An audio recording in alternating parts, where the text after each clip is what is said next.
তো গাইস অনেকদিন পরে আমরা উড়োজাহাজ থেকে নেমে পড়লাম একবারে টাফলিং লোয়িংয়ে নাকি বিমা শক্তিতে।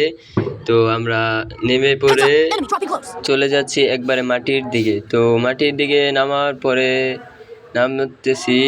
পরে এখন আমরা পেয়ে গেছি একটা হপকপ গান দিয়েছি একটাকে যাতা। তো আমার টিমমেটকে এখন রিভাইভ দিচ্ছি, রিভাইভ দিয়ে ওই বেটা গ্লোয়াল ফাটাস না কে গ্লোয়াল কিলটাকে কনফার্ম করে দিছি দিয়ে বিচ্ছিতেছি ওর টিমমেট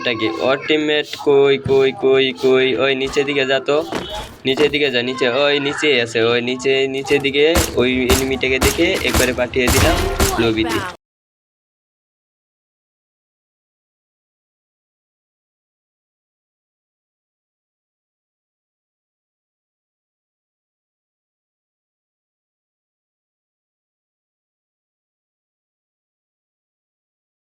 এখন একটু সামনে যাব, তো একটা গুলান মারি, একটু কাভারে যাই, কাভারে গিয়ে এই দাঁড়াও, এই মিটকিট করি। আমি মিটকিট করা লাগবো না, আমার লাইভ ঘুরে যাবো, ঠিক আছে। তারপর গাইস অনেকক্ষণ পরে আমরা এখন